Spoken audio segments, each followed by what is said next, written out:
관계성에 대한 말씀을 지금 계속 몇 주째 나누고 있습니다. 오늘도 관계성에 대한 좀 구체적인, 지금까지는 이제 성경적인 그 원리와 하나님께서 그 공동체적 관계성 안에 우리를 지으신 것과 그리고 가정을 만드심으로써 그 창조의 절정과 완성이 그 가정이라는 그 관계성을 통해서 사실은 경험되어지도록 만드신 것. 그래서 우리 자녀들은 부모님에게서 그 아버지와 하나님 아버지의 이미지를 다 배우게 돼 있어요. 그래서 우리 부모의 역할이 사실 중요한 것은 우리 부모를 통해서 자녀들이 아버지라는 이미지와 어머니라는 이미지를 보면서 하나님이 우리를 아버지처럼 탁 그의 강한 팔과 그의 전능하심과 그 아버지들은 어릴 때 아이들이 볼 때는 슈퍼맨이거든요. 못하는 게 없는 63빌딩에 뛰어내려도 될 것 같은 그런 슈퍼맨이기 때문에 그런 어떤 그런 든든함을 체험하는 거죠. 하지만 또 어머니를 통해서는 우리 하나님 아버지의 세밀한 보살피심과 정말 이렇게 그 품어주는 그런 어떤 그런 것들을 우리를 통해서 사실 경험하게 돼 있어요. 그래서 부모의 역할이 사실은 그러면 굉장히 중요하죠. 그래서 보니까 저기 판교에 있는 어느 교회는 제가 고속도로 이렇게 지나갈 때마다 보니까 그 교회에다가 크게 교회 벽에다가 큰 배너를 고속도로에서도 다 보일 정도로 큰 배너를 걸어놨어요. 뭐라고 써놨냐면 문제 아이는 없습니다. 문제 부모만 있을 뿐입니다. 뭐 이렇게 써놨어요. 보는 부모님들은 상당히 기분 나쁠 수 있는데 그럼에도 불구하고 일면이라기보다는 제가 볼 때는 거의 사실이에요. 사실 뭐 어떤 의미에서 아이들이 무슨 죄가 있습니까?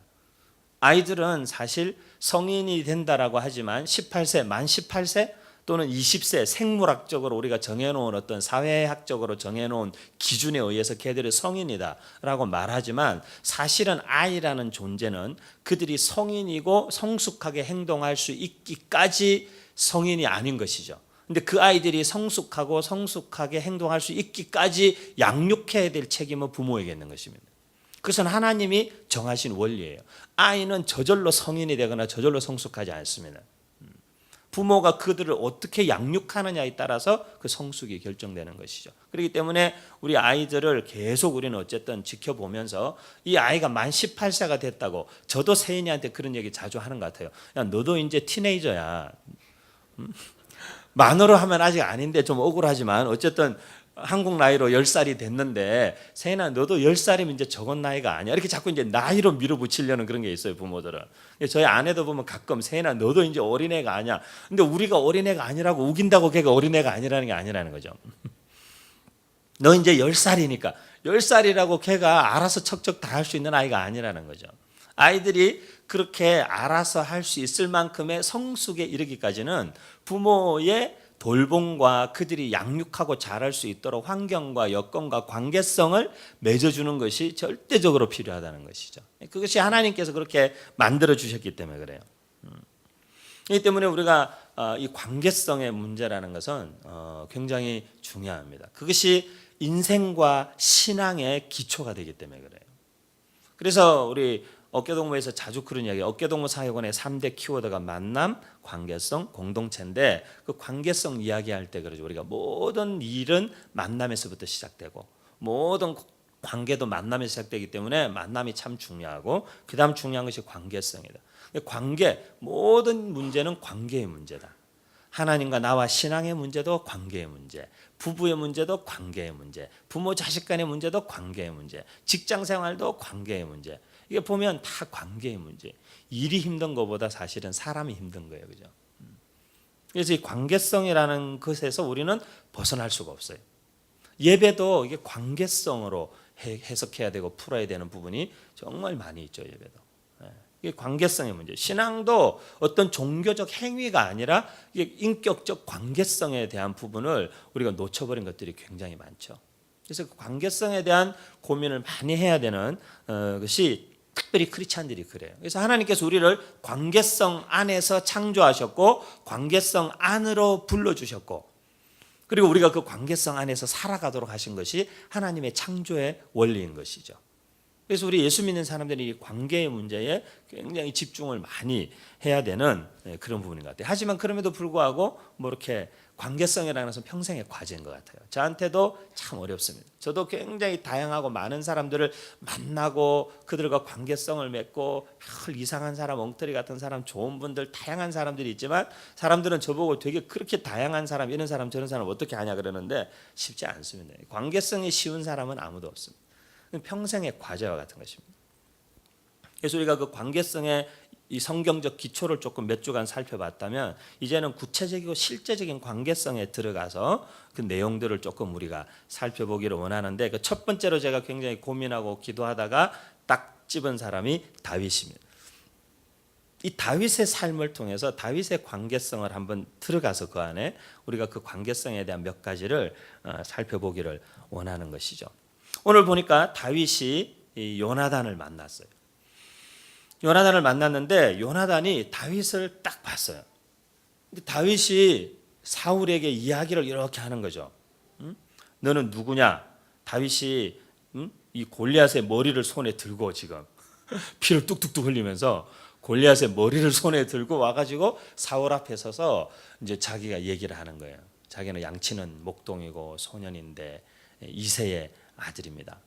막내 아들입니다. 하나님이 함께 하셔서 제가 이 골리앗을 이길 수 있었습니다. 아마 성경에 자세하게는 기록하지 않았지만 사울이 되게 궁금했던 것 같아요. 그래서 자기 군대 사령관인 아브넬에게 물었어요. 제가 누구의 아들이냐? 제가 누구냐? 데리고 와봐라. 다 물었어요. 다윗이 나는 베들레헴 사람 이새의 아들입니다. 사울이 여러 가지로 물었을 것 같아요. 그죠? 다윗이 대답을 했어요. 근데 요나단이, 사울의 아들 요나단이 그 옆에 서서 그 이야기와 대답을 하고 있는 다윗을 딱 보고는 그 마음이 다윗의 마음과 하나가 되었다, 그렇게 말했어요. 야, 저 친구 그 이야기를 듣는데 이게 뭔가 요즘 젊은이들 말로 필이 온 거야.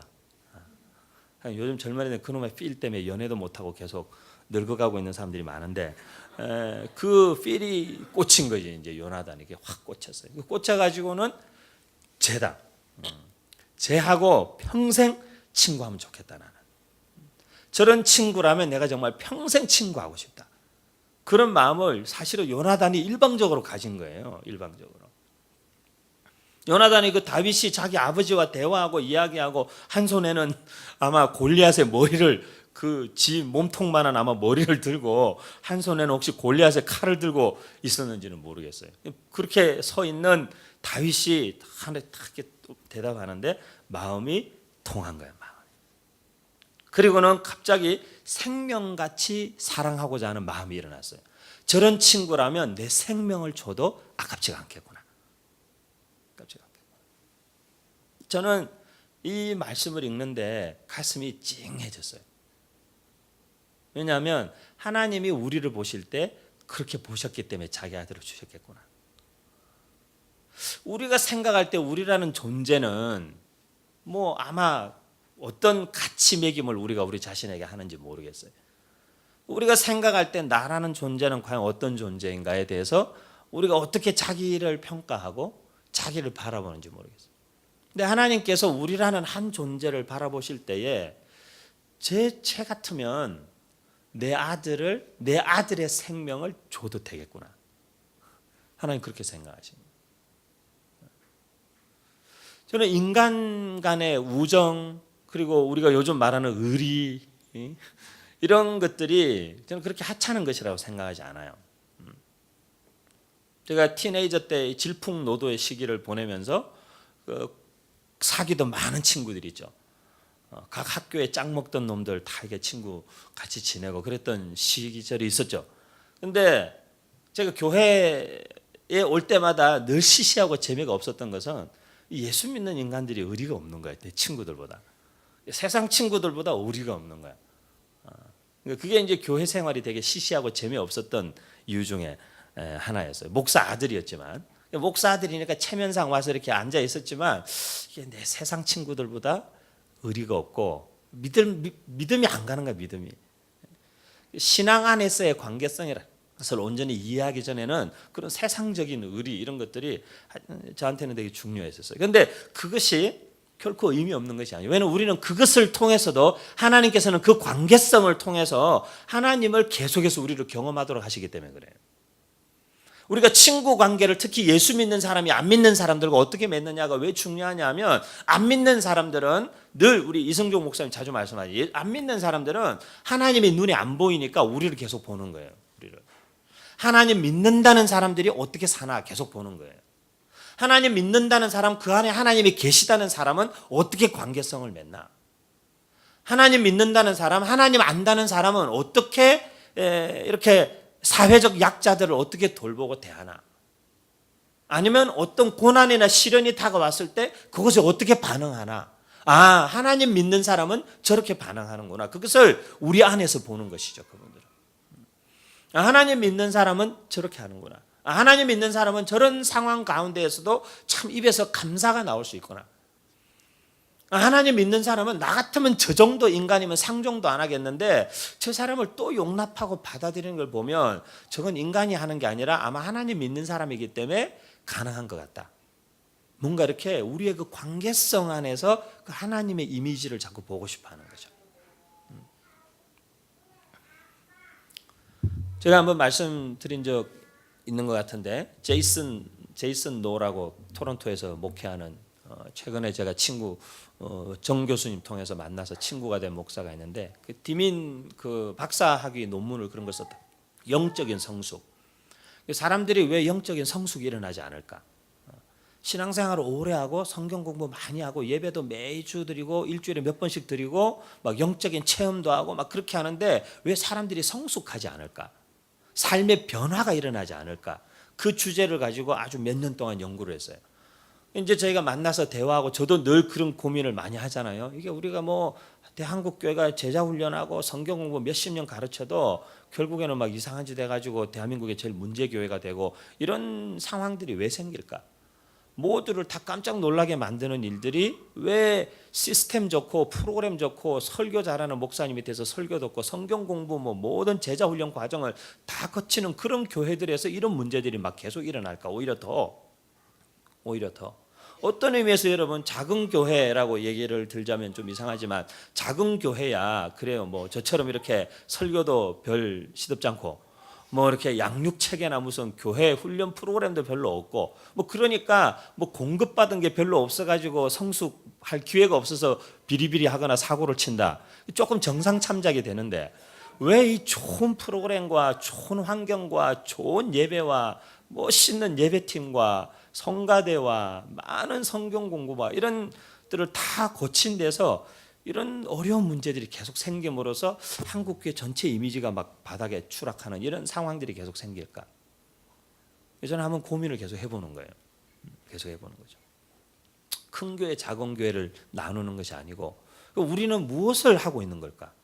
수없이 많은 설교를 듣고 그리고 요즘에는 뭐 인터넷, 핸드폰, 뭐 텔레비전 어디든지 하루 종일 우리가 접할 수 있는 너무 많은 영적인 리소스들이 있음에도 불구하고 이 삶에 왜 변화가 일어나지 않을까? 그걸 보니까 제이슨 목사가 쭉 몇 년을 연구해 보니까 그 안에 한 가지 문제가 있는 걸 발견했어요. 많은 사람들이 연구를 많이 했는데 그 한 가지 문제가 뭐냐면 이미지에 대한 문제였어요. 이미지라는 한 단어로 저하고 둘이 딱 말이 통했어요. 이미지. 그 이미지가 뭐냐니까 사람들이 하나님의 이미지를 부모를 통해서 성도들 서로의 이 관계성을 통해서 그 하나님의 이미지를 가지게 되는데 우리 안에 그 이미지가 깨져 있거나 뒤틀어져 있거나 잘못 새겨져 있는 거예요. 그래서 그 하나님을 바로 아는 것들을 통해서 그 이미지를 다시 성경적인 하나님의 이미지로 바로 수정하지 않는 한 아무리 많은 설교를 듣고 아무리 많은 무엇을 해도 사실은 그것이 우리에게 있어서 어떤 영적인 성숙이 이렇게 될 수 있는 이렇게 어떤 것 뭐가 이렇게 하나 탁 터져야 되는데 터지지 않는 거예요. 마음이 통하는 사람을 만난다는 거. 마음이 통한다. 그걸 다른 말로 하면 우리 조선족 우리 동포들이나 북한 사람들이 좋아하는 동지라는 단어로 쓸 수 있겠죠. 같은 뜻, 같은 마음. 동지라고 불러주면 되게 좋아합니다. 북한 사람들도 되게 좋아하고요. 우리 조선족 동지들도 아주 좋아합니다. 마음이 같은 사람, 뜻이 같은 사람. 다윗과 요나단은 딱 첫 만남에서 우리는 동지가 될 수 있겠구나. 이 마음을 가진 거예요. 네 마음과 내 마음이 똑같다. 그리고 우리나라가 살 수 있는 길은 우리가 그 하나님의 전능하심을 의지하는 것뿐이다. 나라와 민족의 위기 앞에서도 우리가 이 민족이 살 길은 정말 하나님을 더 간절히 구하고 그 하나님의 힘과 능력과 은혜를 덧입어서 우리 믿는 사람들이 담대하게 용기를 가지고 자기의 삶의 현장에서 그렇게 삶을 살아갈 때 거기에 소망이 생기는구나. 결국 나라와 민족의 모든 위기 가운데 소망은 하나님의 사람들을 통해서만 오는 거구나. 그 다윗의 그 고백 속에서 요나단은 자기의 마음에 있던 이야기를 다윗이 막 다 하는 것 같은 거예요. 요나단은 다윗과 마음이 합해진 거예요. 그렇죠? 여러분 인터넷에서나 제가 가끔 설교 시간에 자주 가끔 인용하고 말씀드리지만 함석헌 선생의 그대 그 사람을 가졌는가 그런 시가 있잖아요. 자, 한번 읽어볼게요. 말리길 나서는 길, 처자를 내맡기며 맘 놓고 갈 만한 사람, 그 사람을 그대는 가졌는가. 온 세상 다 나를 버려 마음이 외로울 때에도 저 마음이야 하고 믿어지는 그 사람을 그대는 가졌는가. 탔던 배 꺼지는 시간 구명대 서로 사양하며 너만은 제발 살아다오 할 수 있는 그 사람을 그대는 가졌는가. 불의의 사형장에서 다 죽여도 너희 세상의 빛을 위해서 저만은 살려두라 일러줄 그 사람을 가졌는가. 잊지 못할 이 세상을 놓고 떠나려 할 때 저 하나 있으니 하며 빙긋이 웃고 눈을 감을 그 사람을 그대는 가졌는가. 온 세상의 찬성보다도 아니 하고 가만히 머리 흔들 그 한 얼굴 생각에 알뜰한 유혹을 물리치게 되는 그 사람을 그대는 가졌는가. 그런 시가 있어요. 요한복음 15장 13절에도 그런 말씀이 있잖아요. 예수님께서 하신 말씀이에요. 사람이 친구를 위하여 목숨을 버리면 이보다 더 큰 사랑이 없다. 그죠? 여기 친구는 어떤 육신적 관계성의 친구라고도 할 수 있겠지만 사실은 예수님께서 우리를 친구라 불러주신 거죠. 그리고는 우리를 위하여 자기 목숨을 내어주신 거죠. 요나단이 그 심정을 우리에게 보여주는 거예요. 하나님 아버지의 우리를 위한 자기 아들의 희생적 사랑이라는 것이 아마 요나단 같은 마음이었겠구나. 어떻게 생면부지 처음 만난 나이도 자기보다 어린 동생 같은 한 소년을 봤을 때에 그의 입에서 나오는 신앙의 고백과 하나님에 대한 증거를 들으면서 그를 위하여 자기의 생명을 줘도 아깝지 않겠구나. 그 마음이 확 일어났을까. 그건 정말 하나님의 마음이었겠구나. 하나님의 마음이었구나. 그렇게 마음이 통하는 친구 우리가 평생에 몇이나 만날 수 있을까요, 여러분? 그런 마음이 통하는 친구를 여러분 한 사람이라도 만나거든 그 관계를 소중하게 생각하세요. 그리고 정말 평생 그 관계를 지키기 위해서 최선의 힘을 다해야 돼요. 최선의 힘. 그러지 않고 주변에 다 그냥 왔다 갔다 하는 그런 사람들만 주변에 있어가지고는 우리의 인생이 행복하지 않아요. 뭐 우리가 늘 말하는 매슬로우의 인간의 5가지 욕구 가운데 그 소속감, sense of belong이라는 거죠. 그 소속감에 대한 욕구라는 것은 사실은 이런 관계성의 친밀함에 대한 욕구죠. 누구와 내가 뜻이 통하고 마음이 맞는 사람들의 그 커뮤니티에 대한 그리움과 갈망이죠. 우리 예수 믿는 사람들도 교회를 요즘에 뭐 가나안 성도 얘기도 있고 가나안 성도가 뭔지 아시죠? 모르면 여러분 좀 더 관심을 가지세요. 인터넷에 가나안 성도 이렇게 쳐보세요. 여러분도 거기에 속할 수가 있어요. 근데 이 가나안 성도라는 사람들이 있잖아요. 이 교회 가봐도 내 교회가 아닌 것 같고 저 교회 가봐도 내 교회가 아닌 것 같고 그러니까 여기 저기 예수는 믿는데 교회는 안 나가는 사람. 안 나가를 거꾸로 해서 가나안 성도라고 말하자면 얘기하는 거예요. 근데 찾고 있는 사람들. 예수 믿는 사람들이에요. 하나님 살아계신 것도 알고 믿는데 교회. 요즘 젊은이들 가운데 뭐 어떤 사람 그런 사람도 있어요. 신앙을 지키기 위해서 교회를 떠나야 되겠다. 뭐 이런 얘기하는 사람도 있을 정도로 교회가 상당히 어려운 시대로 우리가 살고 있어요. 살고 있어요. 그런 교회를 하나 만난다는 것, 여러분이 마음을 나눌 수 있고 마음이 통하는 목회자나 목사님을 한번 만나고 신앙의 친구와 동반자를, 영적인 친구를 만난다는 것, 그것은 하나님의 가장 큰 축복이에요. 가장 큰 축복이에요. 그러니까 한번 그 마음이 통했으면 그 마음을 이제는 우리가 지켜나가기 위해서. 제가 볼 때는 우리 어깨동무 사역원에서 이성종 목사님 출판하신 책은 제목부터가 굉장히 계시적이에요. 뜻 세움, 뜻 지킴, 뜻 펼침. 뜻을 세우고 그 뜻이 같은 사람을 만나서 그 뜻을 함께 지켜나가고, 그리고 그 만남을 통해서 그 뜻을 함께 펼쳐나갈 수 있는 어떤 공동체. 우리 이름 없는 교회는 사실은 그런 공동체를 꿈꾸는 거예요.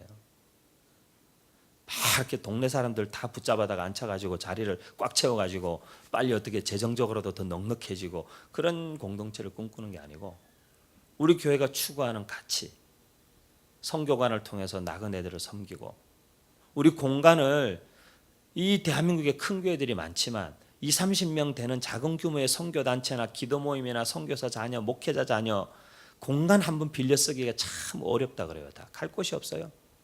그런 사람들에게 공간을 항상 열어서 그냥 제공하고, 우리는 조금 피곤하고 손이 많이 가고 뒤치다거리 해야 될 일이 많지만 그렇게 그냥 공간을 열어서 섬기고, 우리 교회만을 위해서 존재하는 교회가 아닌 다른 그리스도의 몸이 함께 세워질 수 있도록 우리에게 하나님 주신 여건 안에서 최선을 다해서 섬기는 것, 그것이 우리 교회가 추구하는 중요한 가치와 방향성 중에 하나예요. 교회가 커지는 것이 아니라 교회를 통한 섬김의 영향력이 넓어지고 커질 수 있는 교회. 그게 좋아서 올 수 있는. 그리고 우리 교회 예배가 그냥 그만한 것 같지만 제가 볼 때는 저희 교회 예배가 또 그렇게 만만한 예배는 아니에요. 근데 그냥 그 예배가 뭔지, 이 예배를 통해서 이 교회가 예배를 이렇게 하는 이유가 있구나, 그걸 그냥 눈치채고 아는 사람, 마음이 이렇게 딱 마음이 통하는 사람이 있어요. 왜 예배 사역을 한국에서도 하고 뭐 일본, 중국, 뭐 여기 다 미국 같이 다니면서 수없이 예배 사역 하던 제가 왜 우리가 이렇게 단촐하게 예배 드리고 있을까? 그리고 막 이렇게 뮤지션들도 주변에 많은데 왜 억지로 데려다가 앉혀놓고 그렇게 좀 음악도 좀 잘하게 하고 그렇게 왜 안 할까? 근데 그 마음을 헤아릴 줄 아는 사람들이 있어요. 그 마음을. 우리 이효정 목사님 같은 것도 그 마음이, 이 같은 분도 그 마음이 통한 거예요. 그런 부분에 있어서 마음. 저는 우리 이름 없는 교회 공동체가 그런 마음이 통하는 사람들의 모임, 만남, 공동체. 그래야 여러분 신앙생활이 이 어렵고 험난한 세상에서 그나마 할 만한 거예요. 그나마. 자, 이런 마음의 소통을 가로막고 있는 몇 가지가 있어요. 몇 가지. 우리 안에 이 문제를 덜어내면 그 마음의 소통이 좀 일어나는 한 두 가지만 많아요. 하지만 앞으로 또 다른 관계, 성경 안의 관계성을 통해서 살펴보기로 하고, 한 두 가지만 오늘 다윗과 사울과 요나단의 관계에서 보기를 원하는 것은, 첫 번째는 그 마음의 벽이라는 거예요. 책 중에 고든 맥도날드라는 사람이 있어. 고든 앤 게일 맥도날드. 이 사람들은 부부죠, 그죠? 고든 맥도날드는 아주 우리나라 영적 성장과 내면 세계 영적 성장과 질서라는, 질서와 영적 성장. 하도 오래돼가지고 이제 제목도 생각.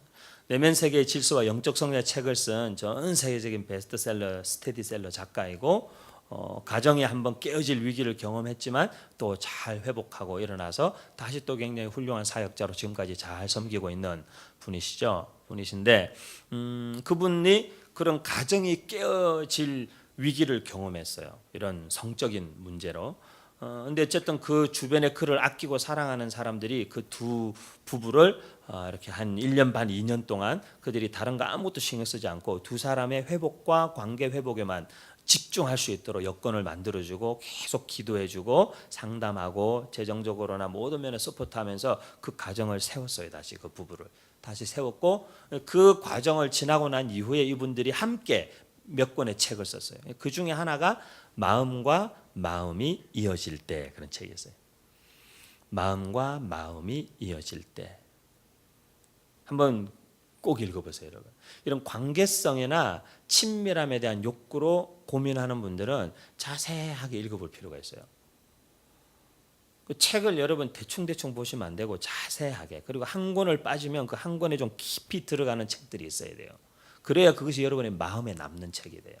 저도 책을 많이 읽은 사람 중에 한 사람이잖아요. 여러분 보시다시피 제 책이 다 위에 있잖아요. 다양한 분야의 책을 많이 읽었는데 제 마음에 깊이 들어오는 책이 있어요. 근데 그 책들은 보면 잡았을 때 끝까지 쭉 읽은 제 마음에 남는 책이 있어요. 그리고 그 책들을 보면 여러분의 삶의 사실은 방향성과 은사와 어떤 그 사명 이런 것들이 거기에서 다 드러나요. 다 드러나요. 그리고 지금 우리의 삶의 현 주소가 책에서 다 드러나요. 지금 내가 이렇게 몰입하고 있는 책이 어떤 책이냐에 따라서 우리의 내적 상태가 이제 다 사실은 비춰지는 거죠. 거기에. 그래서 하나님이 다양한 책들을 통해서 우리를 그렇게 세우시고 이렇게 하시는데, 그 마음과 마음이 이어질 때라는 책에서 그렇게 표현했어요. 이 마음의 벽과 같은 것을 마음의 반복적인 상처로 말미암아 닫아버리게 된 마음의 창문과 같다, 그렇게 말했어요. 한번 소통을 해보려고 창문을 열었어요. 어느 공동체에 새로 와서 창문을 빼꼼 열고 용기를 내서 한번 고개를 내밀고 거기 앞에 왔다 갔다 하는 사람에게 말도 걸어봤는데 거기서 돌아오는 반응 때문에 문을 다시 탁 닫아버린 사람들이 있는 거예요. 문을 닫아버렸어요. 그리고는 그때부터 우리는 그 창에다가 그 사람 꼴도 보기 싫으니까 이제 커튼까지 확 쳐버리는 거예요. 아예 보기 싫은 거야. 그래서 커튼까지 확 쳐버리는 거예요. 그래서 그 책에서는 이렇게 말합니다. 우리 모두 자신의 인생의 창을 훌륭하게 가리고 사는 사람들을 알고 있다. 이들은 그 창을 가리기 위해서 유난히 침묵을 지킨다든지, 대화를 해도 항상 자기 이야기는 빼고 다른 이야기에만 초점을 맞춘다든지, 혹은 감정이나 희망과 꿈과 어려움 같은 것들을 솔직하게 표현하는 것을 기피한다. 그리고 어떤 때는 빈정되는 말이나 적절하지 않은 유머나 어떤 분노의 표현이나 이런 소위 말하면 까칠한 반응을 통해서 계속해서 다른 사람들과 적정선의 거리를 유지하려고 시도한다. 마음이 닫혀있는 사람들의 일반적인 특징이라는 거죠. 그것을 일컬어서 어떤 증상, 증후군, 심텀이라고 얘기해요. 그것을 사기꾼 증후군이라고 그래요. 왜냐하면 누군가에게 자기 감정을 들킬까 봐 조마조마한 두려움 속에 살아가는 사람, 또는 성공과 인기와 명성이 전부 허위와 또 우연이라는 이런 조만간 내 삶에서 깨끗이 사라지고 나면 사람들이 자기의 참 모습, 그리고 소위 말하면 쌩얼을 발견하게 될 것에 대한 두려움을 이제 지칭하는 거죠. 우리 마음속에. 어떻게 보면 이 사람은 감정적 사기를 치고 있는 거죠. 감정적 사기를. 그것이 사실은 진정한 소통을 가로막는 중요한 장애물이 된다. 그것이죠. 또 한 가지는 시기와 질투, 이런 감정입니다. 사울이 다윗과 처음에 만났을 때 그런 마음이 아니었어요. 사울은 다윗을 통해서 굉장한 영적 위로를 받았어요. 그가 악신에 시달릴 때마다 다윗이 수금을 타고 찬양하면 그 악신이 그에게서 떠났어요. 그랬는데 한순간에 그의 마음에 또 다른 어떤 충동절이 일어나게 된 계기가 있는데 그것은 시기였어요. 자기가 불러서 어떻게 보면 영웅으로 만들어줬는데, 불과 어린 10대의 소년을 불러다가 중요한 직책을 맡기고 그가 한 일을 백성들 앞에서, 장군들 앞에서, 대신들 앞에서 칭찬하고 어떻게 보면 입지를 만들어줬는데, 다윗이 나가서 계속 승승장구하고 어느 날 돌아오는데 백성들이, 우리가 오늘 읽지 않은 본문 바로 그 뒤에 나오죠. 근데 나오는데 백성들이 칭찬하는 거예요. 사울이 죽인 자는 천천인데 다윗이 죽인 자는 만만이다. 요걸 들어서 하여간 입방정이라고 얘기하는 거예요. 칭찬도 때와 장소가 있는 거예요. 그리고 어떤 칭찬은 그 사람을 살리는 게 아니고 죽이고 사지로 몰아넣을 수 있어요. 그죠? 그래서 그런 말이 있어요. 여러분에게 아주 우리가 늘 얘기하잖아요. 비판하는 사람을 가까이에 두고 칭찬하는 사람을 멀리해야 된다. 그게 우리의 삶에 좋은 거예요, 사실은. 근데 우리는 사실 비판하는 걸 되게 못 견디잖아요. 자꾸 이렇게 찌르는 사람을 곁에 두는 게 참 힘들죠. 특히 그게 이제 배우자일 경우에는 이제 거의 지옥 가까이 가는 거죠. 왜냐하면 헤어나올 수도 없고 도망갈 수도 없고 하여간 이게 어쩔 수 없는 그런 게 있잖아요. 근데 또 다 이유가 있는 거예요. 하나님께서 배우자를 통해서 찌르시는 것도 또 이유가 있는 거예요. 우리가 더 성숙해야 될 부분이 있구나 하나님 보여주시는 거죠. 근데 우리를 계속 칭찬하는 사람, 그런 사람들의 말을 계속 듣다 보면 오늘 아침에 제가 우리 사역자들한테 유튜브에서 링크를 하나 카톡으로 보내줬는데 쉽게 착각하게 되고 매너리즘에 빠지게 돼요. 그렇기 때문에 우리가 그것에 대해서 하나님 앞에서 늘 우리를 깨워줄 수 있는 사람, 우리를 세워줄 수 있는 사람도 필요하지만 우리를 깨워줄 수 있는 사람도 필요한 거예요. 그죠? 잠자고 있는 나를, 착각에 빠져 있는 나를 누가 한번 쿡 찔러가지고 정신 번쩍 들게 그런가? 라고 한번 생각해보게 만드는 사람도 꼭 필요해요. 근데 사울은 그게 딱 들어오는 순간 다윗에 대해서 마음에 무언가가 확 일어났어요. 사울의 자존감이었어요. 낮은 자존감. 사울은 사실 자존감이 굉장히 낮은 사람이에요. 그건 여러분 사울의 그 인생의 여정을 보면 알아요. 사울이 처음 사무엘을 만나서 왕이 되는 과정을 가만히 한번 성경에서 보세요. 사울은 베냐민 지파. 베냐민 지파는요 이스라엘 지파 중에 가장 작은 지파예요. 그리고 몽땅 멸절당할 위기도 베냐민 지파는 또 넘기게 되죠. 베냐민 지파는 또 이스라엘 12아들 중에 어쨌든 제일 막내예요. 막내동이. 그런데다가 사울은 사람들보다 머리가 하나 더 어깨 위에 있었다고 그랬어요. 키가 더 크고 덩치가 컸어요. 그런데 사울은 늘 자신감이 없었어요. 사무엘이 자기에게 기름 부었는데도 자기는 할 수 없을 것 같다고. 자기는 못할 것 같다고. 그런 마음이 있는 사람이었어요. 사울은 그런 어려움들이 사울의 인생 여정을 쭉 살펴보면 그런 소심함과 낮은 자존감 그리고 열등의식 같은 것이 그 모습에서 언뜻 보여요. 사울은. 그러니까 왕이 됐는데 기다려야 되잖아요. 사무엘이 일부러 기다리라 그랬어요. 블레셋 군이 막 쳐들어오는데 사무엘이 일부러 늦게 오는 거야. 근데 그 사울이 자기의 그 소심함과 그걸 극복을 못하는 거예요. 그 사무엘이 오기 전에 자기가 그냥 혼자서 알아서 제사 드려버린 거예요. 그런 두려움도 있는 사람이었어요. 인간적으로 보면 연민이 가고 안 된 사람이에요. 하지만 그것이 하나님께서 세우시는 어떤 한 자기의 삶에 어쩌면 굉장히 중요한 자기 군대의 모든 것을 맡기고 자기 딸까지 주고 싶어 했던 그 한 사람을 평생의 원수와 적같이 만드는 무엇이요? 그 마음에 있는 그 작은 시기 한 번이. 우리는 사실 관계가요 깨지는 게 큰 싸움이나 큰 어려움이 아니에요. 우리 마음속에 있는 작은 어떤 나의 연약함과 감정이 하나 딱 건드려졌을 때 그것에 대해서 우리가 그 감정을 그대로 표출했을 때 그 하나님 주신 소중하고 아름다운 관계가 깨지는 거예요. 거기서 깨지는 거예요. 그래서 이런 마음의 소통이 되지 않는 영역들을 하나씩 허물어 나가는 거예요. 그래서 어떻게 할 건가? 자, 마음과 마음이 이어지려면 첫 번째, 투명해지려는 용기가 필요합니다. 투명해지려는 용기가 필요합니다. 요한일서 3장 21절에 그런 말씀이 있어요. 사랑하는 자들아, 만일 우리 마음이 우리를 책망할 것이 없으면 하나님 앞에서 우리는 담대함을 얻을 것이다 그랬어요. 무슨 얘기예요? 자기의 내면 세계가 하나님과의 관계에서 건강한 사람은 다른 사람들의 시선으로부터도 자유로울 수 있어요. 하나님과의 관계에서 투명함과 담대함이 있는 사람들은요, 사람들과의 관계에서도 그 담대함을 나타낼 수 있어요. 그런데 우리의 내적 세계에 그런 담대함과 굳건함이 없으면 사람들과의 관계에서 그 소심함과 그 열등의식과 그런 낮은 자존감들이 계속 고개를 부쑥부쑥 들면서 사람들과의 관계에 담대하게 임하지 못하게 해요.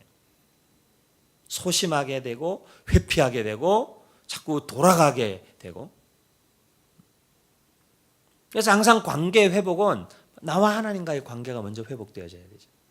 그래서 그 안에서 담대함을 얻는 거예요. 우리는 그 안에서 우리의 자존감도 회복이 되는 거예요. 그 안에서 우리의 자신감도 생기는 거예요. 자존감이 회복되면서 자신감과 담대함과 용기와 이런 것들이 다 생기는 거죠. 그래서 하나님과의 관계성 안에 머물면서 얻는 그 담대함, 이 투명함이라는 것은 우리의 실수나 약점이나 장점이나 우리의 꿈이나 이런 것들을 그냥 나눌 수 있는 그런 용기죠. 하지만 사람들이 반응이 다 똑같지 않을 거예요. 저도 많은 사람들을 만나지만 저는 주로 꿈과 이런 비전과 미래지향적인 어떤 말들과 생각들을 늘 많이 하잖아요. 그렇게 하면 지극히 현실적인 사람들을 만나면 맨날 이렇게 택도 없는 소리 한다 그러고 말도 안 되는 이야기 한다 그러고 그렇게 너무 앞서가지 말라 그러고 그런 얘기 많이 해요. 하지만 그 마음이 딱 통하는 사람들을 만나면 목사님 그거 합시다. 저보다 더 급한 사람들이 있어요. 저는 한마디 얘기했는데 한 5걸음 앞에를 생각하고 목사님 그거 꼭 해야 됩니다. 목사님 그거 합시다. 목사님 하시면 저도 같이 하겠습니다. 물론 그러고 같이 안 하는 인간들도 있지만 그렇게 그래도 마음이 이렇게 기본적으로 이렇게 만나면 대화가 시원시원하게 통하고 시원시원하게 풀리는 사람들이 있어요. 이 사람 저 사람이 다 필요한 거지만 그래서 어떤 사람들은 자기 꿈을 이야기하는데 소극적인 사람들이 있어요. 왜 그럴까요? 청소년들 집회 가보면요, 자기 비전이나 꿈을 이야기하는 게 소극적인 아이들이 있어요. 이유가 정리해보면 딱 2가지예요. 한 가지는 그렇게 얘기했는데 만약 다른 사람들이 그것을 비웃으면 어떡할까? 그리고 그렇게 얘기했다가 그 비웃으면 자기 상처가 되니까. 근데 그걸 얘기했다가 만약에 그게 아니면 어떡할까? 그런 두려움이 있어요. 그런 사람은 평생 자기 꿈도 한번 당당하게 얘기 못 해보는 거예요. 불쌍한 거예요, 여러분. 털어버려야 돼요. 단서만 붙이면 돼요. 저는 지금 제가 갖고 있는 꿈은 이것입니다. 나중에는 바뀔 수 있다는 얘기죠. 저는 지금 현재 하나님 제게 주신 마음과 제가 가진 마음, 제게 있는 마음은 여기까지입니다. 저는 지금은 다 모르지만 제가 아는 게 여기까지니까 저는 이걸 위해서 제 삶을 드리고 저건 이걸 위해서 살 겁니다. 하지만 아니면 하나님이 또 나의 길을 인도해 주시겠죠. 하나님께 맡긴 삶이니까 저는 걱정 없습니다. 그런 담대함이 있는 사람은요, 자기의 꿈도 통 내놓을 수 있는 거예요. 근데 한 번도 자기의 꿈을, 그 마음에 간직한 꿈을 이야기 못 해본 사람이 있어요. 속 시원하게. 마음에 계속 눌러놓은 거야. 이게 한쪽에 이렇게 꿈이라는 것이 내게 희망과 도전과 용기가 돼야 되는데 꿈이라는 것이 내 마음에 응어리가 되어 있는 거야. 이렇게 얘기를 못 해가지고 풀어놔보지를 못하고 누구로부터 그 꿈에 대해서 격려나 칭찬도 한번 못 받아봐가지고 이게 응어리가 되어 있는 거야. 심지어는 꿈이 없어. 왜냐하면 그걸 꺼내놓아보지를 않아서 그래요. 꺼내놓으면요, 이상한 소리 하는 사람들도 있겠지만 그 꿈을 함께 격려하고 응원하는 사람들을 반드시 만나게 돼 있어요. 그래서 우리 청소년 청년들에게 늘 그럽니다. 꿈은 일단 나누고 보는 거야. 요셉 봐, 요셉 주절주절 했다가 애굽에 팔려가고 막 이러잖아. 괜찮아. 그래도 꿈은 입에서 뱉어야 하나님이 그 삶을 한 걸음이라도 나가게 하시는 거지. 하여간 철딱선이 없는 말을 하더라도 내 마음에 어떤 감동과 하나님의 꿈이 주어질 때에는 그걸 열심히 나눠야 되는 거라고. 열심히 나누고 떠들다 보면 엎치락뒤치락 하지만 결국에는 하나님이 그 삶을 그 꿈대로, 그 믿음대로, 그 입술에 고백하고 선포하는 대로 하나님 계속 이끌어 가시는 거죠. 그걸 여기에다가 눌러놓고는 이게 내 마음의 짐이고 부담이야. 꿈과 비전이라는 게. 저는 우리 공동체에 부탁하고 싶어요. 우리가 서로 마음과 마음이 통하고 이어지는 관계성을 맺는 커뮤니티가 되려면요, 절대로 우리 커뮤니티에서 하면 안 되는 게 있어요. 누군가의 꿈을 비웃으면 안 돼요. 어떤 경우에도. 아무리 어린아이가 말을 해도 그 꿈을 비웃으면 안 돼요. 그렇게 되라고 축복해주고 격려해줘야 돼요. 청년들의 지금 환경과 형편이 그런 꿈을 도무지 이룰 수 없을 것 같이 찌질해 보인다 할지라도 절대로 그의 꿈을 비웃어서는 안 돼요. 청소년들과 청년들과 젊은이들에게 그들이 사실 살 수 있는 것은 꿈밖에 없어요. 근데 그 꿈을 누군가가 비웃고 짓밟으면 그거는 그 사람의 삶의 가장 큰 상처예요. 가장 큰 상처예요. 우리 교회도 한 번씩 오지만 키가 이렇게 몰대같이 큰 지금 러시아에 가 있는 우리 여기 인수 전도사 이렇게 우리 윤성재 목사 뭐 이렇게 박영호 전사 우리 다 옛날에 같이 사역하던 정모 씨라고 있는데 지금 모스크바에 가 있죠. 근데 그 친구가 저하고 지금까지 형 동생 하면서 모스크바에서 아주 공부하고 석박사 과정 다 공부하고 거기서 아주 뭐 잘 나가고 있죠. 근데 그 친구가 저하고 처음 만났을 때 마음을 저한테 탁 열고 마음이 통하게 된 계기가 한 가지예요. 그 친구가 저한테 그랬거든요. 형님, 저는 부자가 되고 싶습니다. 뭔 뜬금없는 소리입니까, 여러분? 그놈이 누군지 아세요, 여러분? 목사님 아들에다가 저 산청 지리산 산골짜기에 그 동네 우리 놀러 가면 엄청 많이 놀렸어요. 목욕탕 장날에 한 번 열고 말이에요. 전기 잘 안 들어오고 말이에요. 텔레비전 동네 하나밖에 없어가지고 막. 우리가 들으면 한 우리 60대 어른들이 하실 법한 얘기를 맨날 하는 20대에 그런 애였어요. 그런 촌놈이 키는 몰대같이 커가지고 키 큰 애가 좀 이렇게 허당이잖아요. 맨날 허허거리고 다니고 웃음소리도 이렇게 막 허파에 바람 새는 웃음소리를 막 내고 다니고 그런 되게 웃기는 친구 하나 있는데 그 친구가 저한테 그래요. 형님, 저는 꿈이 있습니다. 근데 꿈이 뭐냐? 그래요. 저는 부자가 되는 겁니다. 저 한마디 했어요. 그래, 너 꼭 부자가 되라. 여기서 너 꼭 부자 되라. 근데 걔는 저로 눈물이 그릉그릉 해가지고 눈은 또 이렇게 커가지고 잘 울거든. 또 눈에 눈물이 그릉그릉 해가지고 저보고 그런 거예요. 형님 아니야, 형님. 처음이라는 거예요. 처음. 뭐가 처음이냐면 자기의 꿈을 듣고 비웃지 않은 사람은 형님이 처음이라는 거예요. 그 지리산 산골짜기에 맨날 그냥 빨개 벗고 강물에 다이빙이나 하고 그러고 노는 애가 꿈이 부자라고 그러는데 동네 어른들 부모님 아무도 한 번도 칭찬하거나 격려 안 해주는 거예요. 근데 대학 와가지고 웬 형님을 하나 만났는데 꿈을 딱 얘기했는데 형님이 너 그거 꼭 되라. 근데 그게요 그 순간에 마음을 딱 통하게 하는 거예요. 별것도 아니에요 사실은. 그리고는 그 관계가 지금까지 20몇 년을 이어오는 거예요.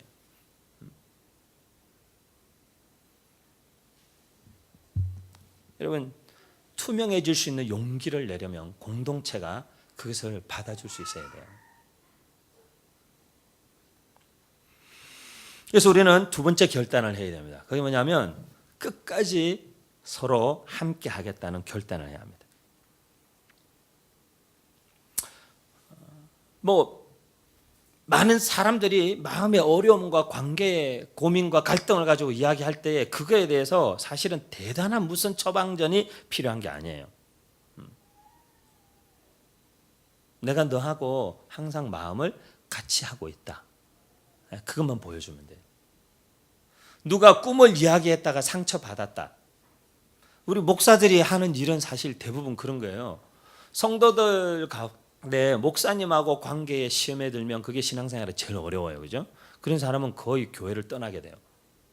그런데 대부분의 성도들은 보면 서로의 관계의 어려움으로 목사를 찾아오는 경우가 많아요.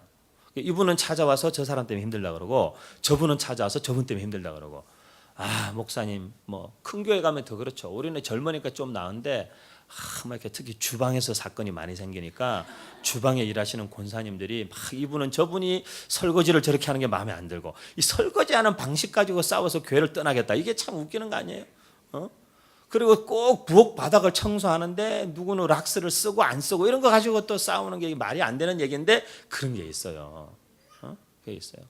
그리고 밥솥에 밥을 해가지고 밥을 퍼는데 꼭 밥을 이렇게 다 이렇게 이게 뭐라 그러죠? 이렇게 밥을 좀 한번 이렇게 잘 이렇게 다 피워가지고 이렇게 퍼는 사람이 있고 그걸 왜 그러냐고 또 그런 사람이 그런 거 가지고 사소한 거 싸워요.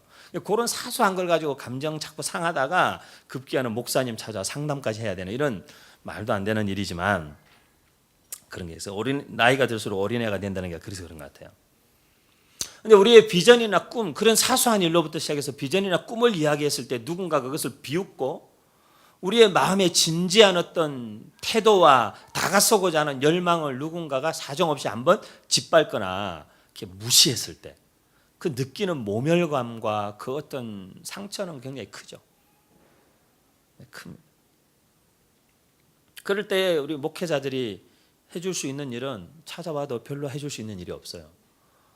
그냥 찾아오면 그 꿈을 격려해 주는 거예요. 그냥 꿈을 격려해 주는 거예요.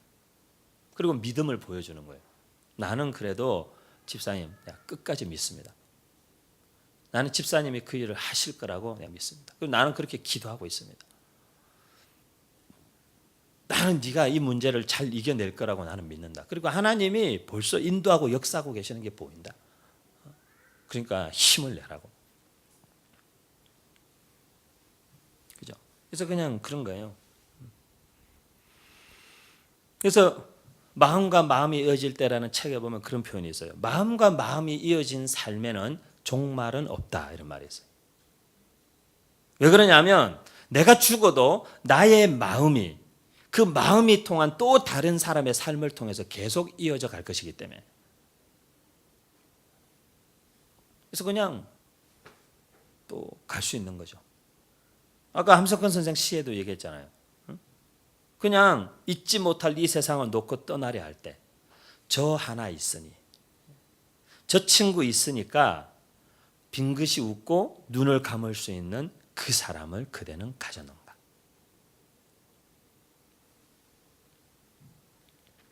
그래서 갈라디아서 6장 9절 그런 말씀하는 거죠. 우리가 선을 행하되 낙심하지 마라. 절대로 낙심하지 마라. 포기하지 아니하면 때가 이르면 이루게 될 것이다. 마지막으로 서로에 대한 민감한 마음을 가져야 돼요. 이게 다 연결되어져 있어요. 투명해질 수 있는 용기는 끝까지 함께 하겠다라는 마음의 신뢰를 보여주는 관계성 안에서 그런 용기가 나오고 그런 용기를 가지고 마음을 열고 끝까지 함께 하기로 했을 때는 이제 서로에 대한 그 민감함과 존중이 있어야 돼요.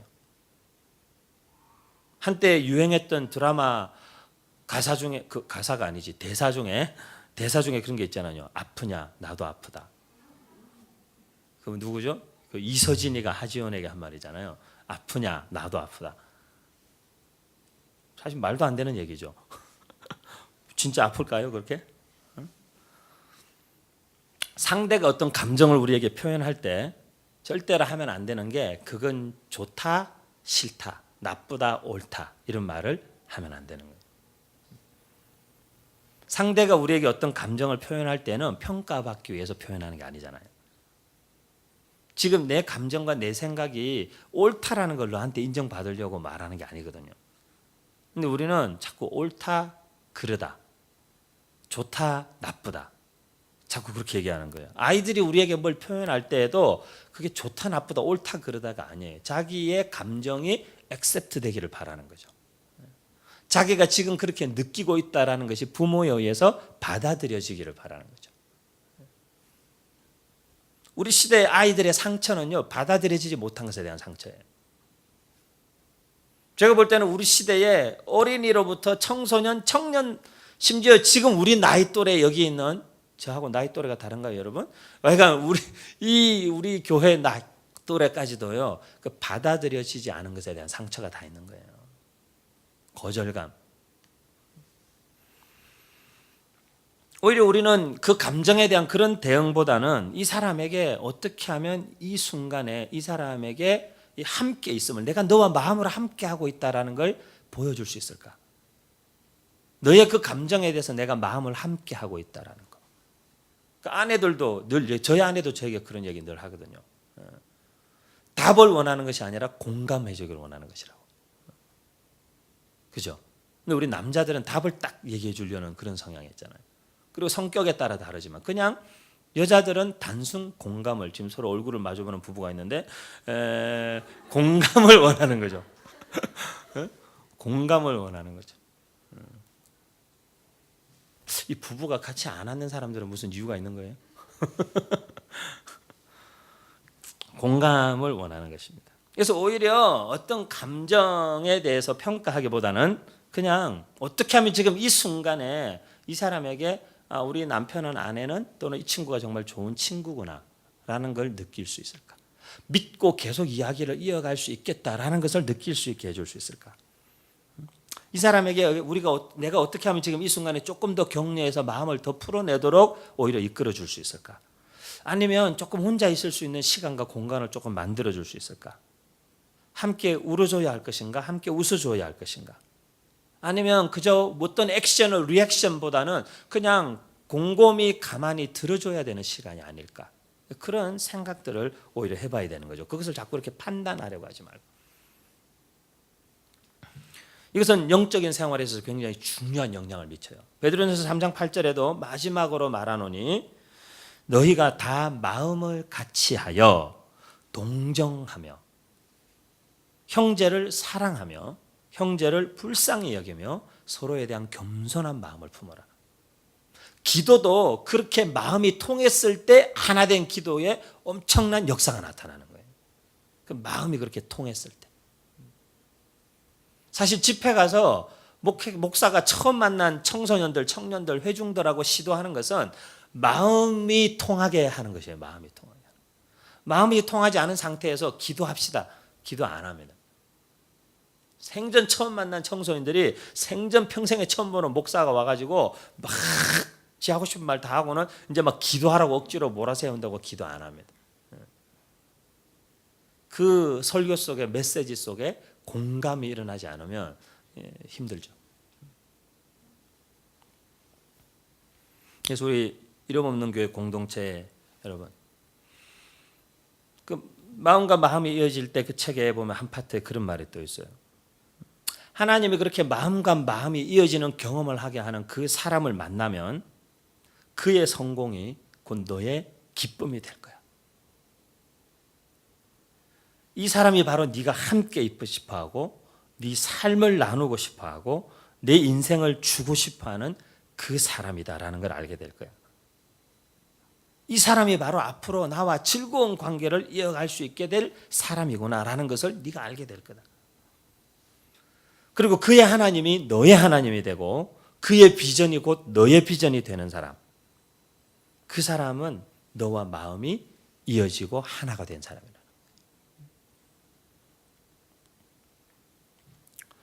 뭐 너무 이상적인 공동체 그런 걸 떠났어요. 우리 관계성 안에서, 관계성 안에서 다윗과 요나단의 그 관계성은요, 하나님 아버지와 예수 그리스도와 우리와의 관계성을 예표적으로 보여주는 거예요. 예수님 나를 위해서 요나단 같은 심정이었기 때문에 죽으실 수 있었구나. 그래서 우리도요, 서로를 향해서 그 예수님의 마음으로 서로를 보지 않으면 마음과 마음이 이어진다는 것은 불가능한 일이에요. 그래서 오늘도 우리 이름 없는 교회 공동체의 귀한 형제 자매 여러분, 이왕 우리가 한번 만나서요, 몇 개월의 시간이 됐던 우리 짱보람 자매 같이 뭐 몇 주가 됐건, 우리 애나 자매 같이 몇 달이 됐건 알 수가 없지만 그 시간 동안에 서로의 마음이 통하고 서로의 뜻이 통하고, 하나님이 또 우리를 언제 어디로 가게 하실지 아무도 모르죠. 하지만 그렇게 마음과 뜻이 통해서 기도를 해도 그게 막 기도의 역사가 있고, 대화를 해도 마음이 막 통하고 시원해지는 기쁨이 있고, 만나고 싶고 또 대화하고 싶고, 다음에 또 언제 우리 만나요? 다음에 또 언제 우리 밤새요? 그렇게 관계 맺어갈 수 있는 그런 마음과 마음이 통하는 공동체. 그리고 관계 회복은 사명이다라고 제가 몇 주 전에 말씀드렸는데, 이제 이 세상 밖을 나가서 소통이 불통이 되어 있는 세상을 통하게 만드는, 마음이 단절되어 다 방황하고 있는 외로운 영혼들의 마음과 마음을 이어줄 수 있는 그런 관계 회복의 사명 또 잘 감당하시는 저와 여러분 될 수 있기를 또 오늘도 주님의 이름으로 축복.